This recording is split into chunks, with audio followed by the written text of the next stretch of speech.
May mga sandali sa buhay nating negosyante na umaabot tayo sa point sa pagnenegosyo na sabihin natin, pagod na ako. Hindi lang physical, kundi pati emosyonal. Yung pakiramdam natin na parang gumuho na lahat, yung hindi na malinaw ang direksyon, hindi na gumagana ang plano, at yung mga taong dati na naniniwala sa atin, parang unti-unti pa silang nawawala.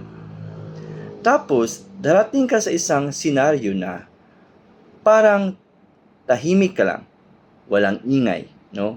Unti-unti nawala ang motivasyon mo. At nagkaroon ka ng pag-alinlangan sa sarili mo na para bang wala kang kasiguraduhan sa buhay. At sometimes, tinatanong natin sa sarili natin ng mabigat na tanong sa negosyo. Ang tanong na, itutuloy ko pa ba ito? Kanegosyo. Hindi biro ang tanong na yan. Nag-create yan ng discouragement sa kakayahan mo. Kasi kapag nasa gitna ka na ng laban sa negosyo at maraming problema ang dumarating, hindi na tungkol sa inspirasyon yan, kundi tungkol na yan sa survival ng negosyo. Darating ang araw, kanegosyo, na wala kang benta sa negosyo mo. May araw na lahat ng plano sa negosyo ay sablay. May araw na kahit anong desisyon mo, pakiramdam mo mali. At doon papasok ang pinakadelikadong tanong sa sarili mo na, paano kung sumuko na lang ako? Kanegosyo, madaling sumuko. Isang desisyon lang, isang linya lang na ayoko na. At tapos na. Wala ng stress, wala ng pressure, wala ng responsibilidad. Pero makinig ka, kanegosyo. Sa negosyo, hindi ka makakatakas sa hirap. Sa personal na experience ko, kanegosyo, nasusukat ang lakas natin sa negosyo if hindi smooth flow ang takbo. Nasusukat ang lakas natin sa negosyo kapag may problema na at gumulo na ang takbo ng negosyo. Kapag hindi na nagtutugma ang mga bagay, o kapag sumasakit na ang ulo mo sa mga expenses, at kapag hindi na sigurado kung malulugi ka ba o hindi.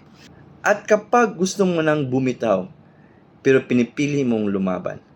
May mga successful na negosyante na hinahangaan natin. Nakikita natin sila na successful. No?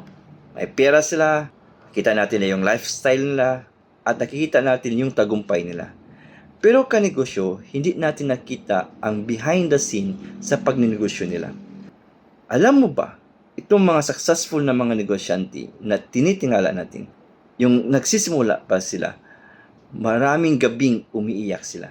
Maraming gabi na nagdududa sila sa sarili nila. Maraming gabi na halos sabihin nila sa sarili na nasusuko na sila. Pero itong mga successful na mga negosyante, hindi nila itinuloy.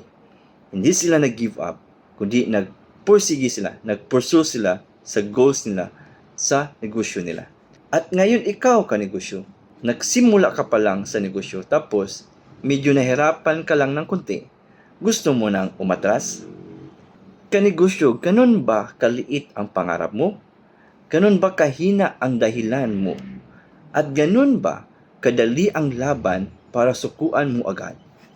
Makinig ka, kanegosyo. Ang tagumpay sa negosyo, hindi lang kay ikaw magaling. Hindi lang kay may maganda kang strategiya. Hindi lang kay may dami kang alam. Ang tagumpay sa negosyo, nasa tagal yan ng panatili mo sa laban sa negosyo. Alam mo sa negosyo, kung sino ang mas matagal tumayo sa negosyo, siya ang mas may chance na manalo. Sa experience ko, kanegosyo, dati kapag may problema ako, ang unang takbo ng isip ko, paano ko kaya iwasan to? Paano ako susuko? Pero habang ako tumatagal sa negosyo, pinago ko ang tanong na yan. Imbis na paano ako titigil, ginawa kong paano ko to susolusyonan. At alam mo, kanegosyo, kung anong nakakagulat. Yung mga problema ko sa negosyo, akala ko hindi ko kakayanin. Dahil sa tanong na yon, nakayanan ko pa rin Ang ginawa ko, sinolve ko yung problema, unti-unti, hindi agad-agad, hindi sa isang iglap, pero paunti-unti at hakbang na hakbang lang. Isang solusyon lang bawat araw. Kanegosyo, hindi ko sinasabing bawal sumuko sa negosyo. May mga pagkakataon na kailangan din yan. Sa buhay pagnenegosyo, huwag kang sumuko dahil lang nahirapan ka. Huwag kang sumuko dahil lang napapagod ka. Huwag kang susuko dahil lang nahihirapan ka. Nasimulan mo na ang negosyo na yan at nandyan ka na, panindigan mo na. Kung sinimulan mo na, ituloy mo na. Kasi sa bawat araw na pinipili mong lumaban, lalo kang tumitibay kanegosyo.